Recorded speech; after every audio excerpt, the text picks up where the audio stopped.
আসসালামু আলাইকুম রহমতুল্লাহি ওয়া বারাকাতুহু। আলহামদুলিল্লাহি রাব্বিল আলামিন ওয়াল আকিবাতুল লিল মুত্তাকিন ওয়াসসালাতু ওয়াসসালামু আলা রাসূলিল আমিন মুহাম্মাদিন ওয়া আলিহি ওয়া আসহাবিহি আজমাইন। আউযু বিল্লাহি মিনাশ শাইতানির রাজীম। বিসমিল্লাহির রহমানির রহিম। কুল্লু মান আলাইহা ফানিয়ুন ওয়া ইয়াবকা ওয়াজহু রাব্বিকা যুল জালালি ওয়াল ইকরাম ফাবিআইয়ি আলাই রাব্বিকুমা তুকাযযিবান। সাদাকাল্লাহুল আযীম। আল্লাহুম্মা সাল্লি ওয়া সাল্লিম ওয়া বারিক আলা সাইয়্যিদিনা মুহাম্মদ।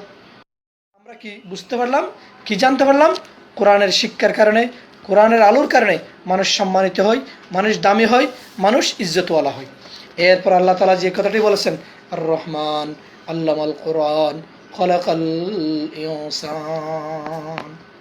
এরপরে আল্লাহ তাআলার একটা নিয়ামত আমাদের প্রতি, খলাকাল ইনসান, মানুষ সৃষ্টি করেছেন, মানব জাতি সৃষ্টি করেছেন। মানব জাতি সৃষ্টির কারণে আমরা এই পৃথিবীতে আসতে পেরেছি। আমাদের আদি পিতা হজরত আদম আলাইহিসসালাতু ইসলাম এবং মাহওয়াল ইসলামের সৃষ্টির মধ্য দিয়ে আল্লাহ রব্বুল ইজ্জত ওয়াল জালাল আমাদের এই পৃথিবীতে কী করেছেন? প্রেরণ করেছেন। এটা একটু আল্লাহর বড় নিয়ামত। এই পৃথিবীকে চেনার জন্য, এই পৃথিবীকে উন্নত করার জন্য, এই পৃথিবীর মাটিকে উর্বর করার জন্য মানুষের ভূমিকা আছে। এই পৃথিবীর বুকে আল্লাহর নিয়ামতকে মানব জাতির কাছে পৌঁছে দেওয়ার জন্য, আল্লাহর কোরআনের আইনকে বাস্তবায়ন করার জন্য, আল্লাহ রসুলের আদর্শকে বাস্তবায়ন করার জন্য, আল্লাহ রসুল সাল্লাহ ইসলামের শিক্ষাকে বাস্তবায়ন করার জন্য মানব জাতির একটি বড় ভূমিকা আছে। এবং যুগে যুগে আল্লাহ রব্বুল ইজ্জত ওয়াল জালাল মানব জাতি থেকে নবী সৃষ্টি করেছেন, রসুল সৃষ্টি করেছেন, ওলি গৌস কুতুব সৃষ্টি করার কারণে আমাদের প্রিয় নবী সাল্লাহ ইসলাম সহ অসংখ্য সম্মানিত ব্যক্তি এই মানব জাতি থেকে, মানব জাতির প্রজন্ম থেকে হওয়ার কারণে আল্লাহ তাআলার পক্ষ থেকে একটা বড় নিয়ামত হলো কি? খলাকাল ইনসান।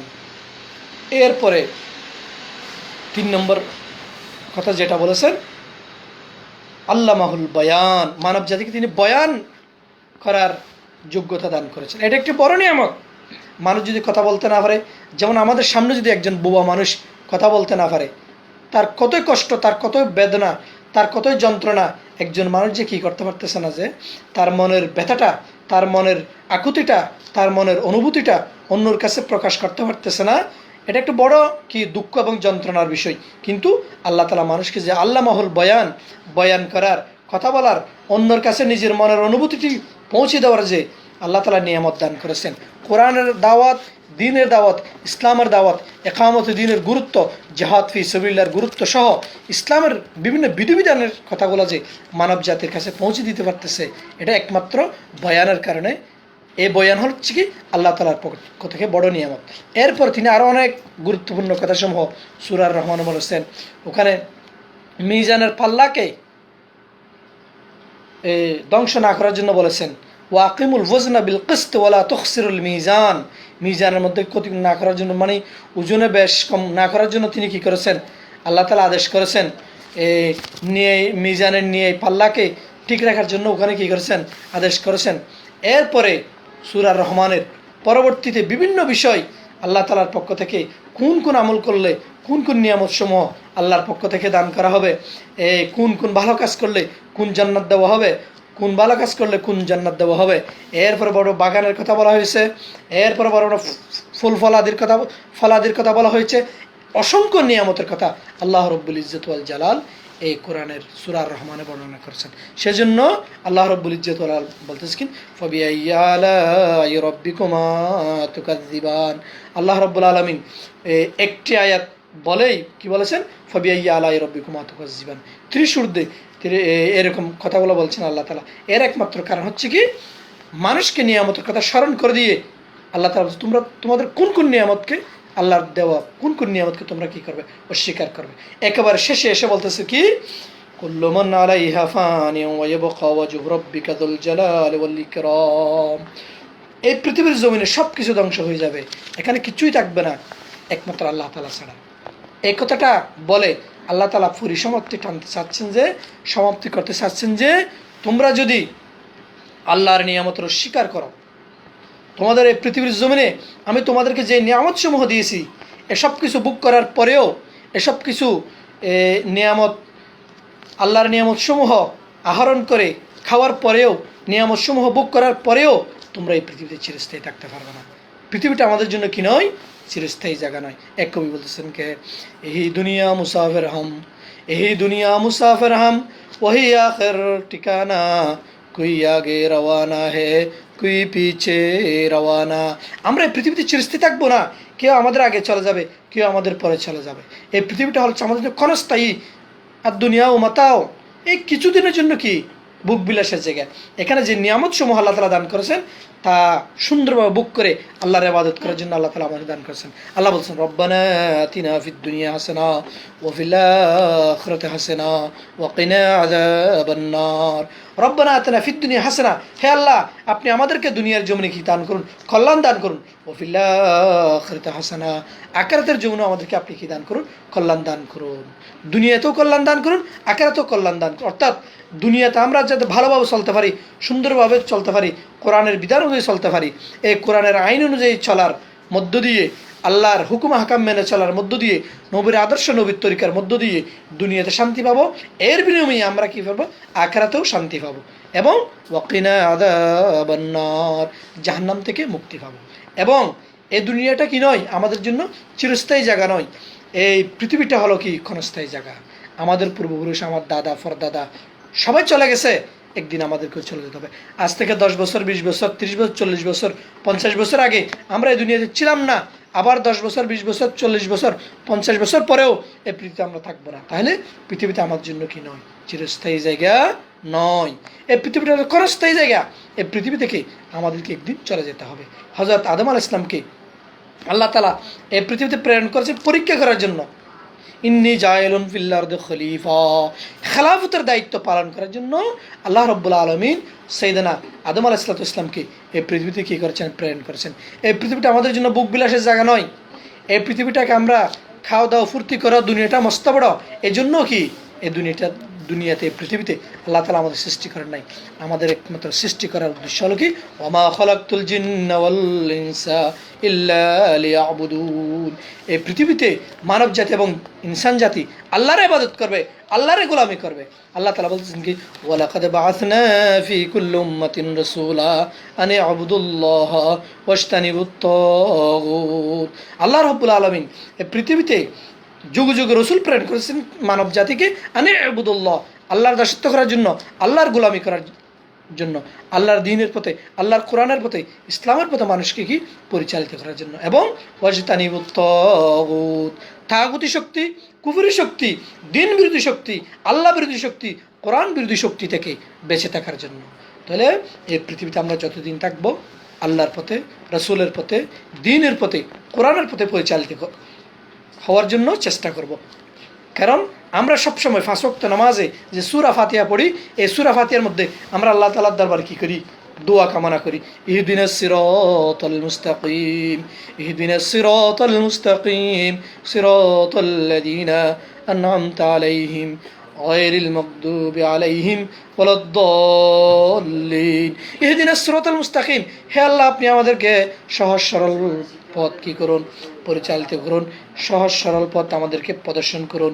যে পথে আপনি কি করেছেন, রহমত নাজিল করেছেন, যে পথ কি আল্লাযী আন'আমতা আলাইহিম, যে পথে আপনি নিয়ামত দান করেছেন।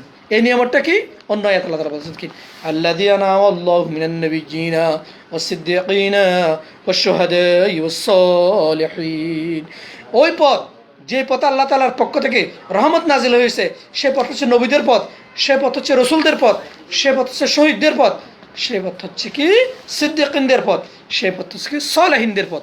এই পথে পরিচালিত হওয়ার জন্য আল্লাহ তাআলার কাছে আমরা সবসময় দোয়া করি, ইহদিনাস সিরাতাল মুস্তাকিম গায়রিল মাগদুবি আলাইহিম ওয়ালাদ-দাল্লিন। গায়রিল মাগদুবি আলাইহিম, ওই পথে আমাদেরকে পরিচালিত করবেন না যে পথে আপনার গজব। এই গজব কোন পথে, এই গজবের পথ হচ্ছে কুফরির পথ। এই পথ হচ্ছে কি, এই গজবের পথ হচ্ছে কি তাগুতের পথ, ইসলাম বিরোধী পথ। যারা কোরআন মানে না, যারা দ্বীন মানে না, যারা ইসলাম মানে না, এই হচ্ছে কি মগদুব আলাইহিম। এই পথটা হচ্ছে কি, কোরআন যারা মানে না, দ্বীন যারা মানে না, ইসলাম যারা মানে না, ইসলামের বিরোধিতা করে, দ্বীনের বিরোধিতা করে, আলেম উলামার বিরোধিতা করে, রসুলের পথের বিরোধিতা করে, যারা দ্বীনের পথে চলতে চায়, যারা রসুলের পথে চলতে চায়, তাদেরকে হত্যা করে, নির্যাতন করে, জুলুম করে, জেলে দিয়ে ফাঁসি দেয়। এর বিপরীত পথটা হচ্ছে কি মগদুব আলাইহিম। আর যারা দ্বীনের পথে চলার জন্য নিজেদের জীবনকে, নিজেদের যৌবনকে আল্লাহ রাস্তায় বিলীন করে সাহাবাই ইকরামের মতো শাহাদাতের নজরানা পেশ করে, এটা হচ্ছে আনআমতা আলাইহিম। এর বিপরীত আবু জেহেল, আবুল আহাব এবং তাদের উত্তরসূরিদের পথ হচ্ছে কি মগদুব আলাইহিম। সুতরাং আমরা সবসময় আল্লাহর কাছে দোয়া করব ইহদিনাস সিরাতাল মুস্তাকিম, সহস্রের পথে যেন চলতে পারি। মগদুব আলাইহিম গয়রুল মগদুব আলাইহিম ওয়ালাদ দাল্লিন, গয়রুল মগদুব এবং দাল্লিনের পথে যাতে আমরা পরিচালিত না হই, ওই পথ থেকে যেন আল্লাহ তাআলা আমাদেরকে রক্ষা করে। সম্মানিত উপস্থিতি, প্রিয় শ্রোতাবৃন্দ, তাহলে আমরা আজকের আলোচনার সামারি এভাবে টানতে পারি, সমাপ্তি এভাবে করতে পারি, এই পৃথিবীটা আমাদের জন্য আসল জায়গা নয়। এ দুনিয়া হচ্ছে কি আকুল্লুম মিনাল কলিল ওয়া তালিবুহা আদুল্লুম মিনাদ দলিল। হিয়াদ দুনিয়া, এক কবি বলতেছেন, হিয়াদ দুনিয়া কুল্লুম মিন কলিলিন ওয়া তালিবুহা আদুল্লুম মিনাল জলিল, ওয়া তালিবু আযুল্লুম মিনাজ জলিল। এই দুনিয়াটা হচ্ছে একেবারে সংকীর্ণ, আর এই দুনিয়ার পিছনে যে পড়বে সে সবচেয়ে বড় লাঞ্ছিত হবে, অপদস্থ হবে। যুগে যুগে যারা এই দুনিয়ার পিছনে পড়েছে তারা অপদস্থ হয়েছে, তারা লাঞ্ছিত হয়েছে, অপমানিত হয়েছে। ফিরআউন, নমরুদ, হামান, আবু জেহেল, তারা যুগে যুগে লাঞ্ছিত হয়েছে, অপদস্থ হয়েছে শুধু পৃথিবীর পিছনে পড়ার জন্য। আর যারা নবীগণ, রসুলগণ, শুহাদা ইকরামগণ, সিদ্দিকিনগণ, যারা ইসলামের পথে, যারা কোরআনের পথে, যারা দ্বীনের পথে চলছেন, তারা সম্মানিত হয়েছেন। তারা পৃথিবীতে সম্মানিত হয়েছেন, তারা আখিরাতে সম্মানিত হবেন। তাদের কি নুজুলাম মিন গফুরির রহিম, তাদের জন্য কি আল্লাহর পক্ষ থেকে মহান নিয়ামত, মহান কামা, জান্নাতুল ফেরদৌস হচ্ছে তাদের ঠিকানা। সুতরাং সম্মানিত উপস্থিতি, সম্মানিত তৌহিদ জানদা, দেশ বিদেশের যেখানে আছেন, যেখান থেকে আলোচনা শুনছেন, দেখছেন, সবার প্রতি আমাদের একনিষ্ঠ আহ্বান হচ্ছে কি, আসুন আমরা এই পৃথিবীটাকে চিরস্থায়ী জায়গা মনে না করি। এই পৃথিবীটা হচ্ছে ক্ষণস্থায়ী। আমাদের আসল ঠিকানা হচ্ছে কি জান্নাত। আমাদের সাইয়েদনা আদম আলাইহিসসালাতু ওয়াসসালামের আদি পিতা যে জান্নাত থেকে এসেছেন, সেই জান্নাত হচ্ছে কি আমাদের আসল ঠিকানা। সেই জান্নাত হচ্ছে আমাদের চিরস্থায়ী জায়গা। আমরা সেই জান্নাতে প্রবেশ করার জন্য, সেই জান্নাতে আমাদের ঠিকানা হওয়ার জন্য নিজেদের আমলগুলাকে, আমলে সালেহ কি করি, কাজ করি। ইন্নাল্লাযীনা আমানু ওয়া আমিলুস সালিহাতি লাহুম জান্নাতুন তাজরি মিন তাহতিহাল আনহার। আল্লাহ তাআলা বলতেছেন, নিশ্চয় যারা ঈমান এনেছে এবং আমলে সালেহ করেছে তাদের জন্য রয়েছে এক মহান নিয়ামত, আল্লাহ তাআলার পক্ষ থেকে এক বড় জান্নাত। আর ওই জান্নাতের পাদদেশে রয়েছে নহরসমূহ।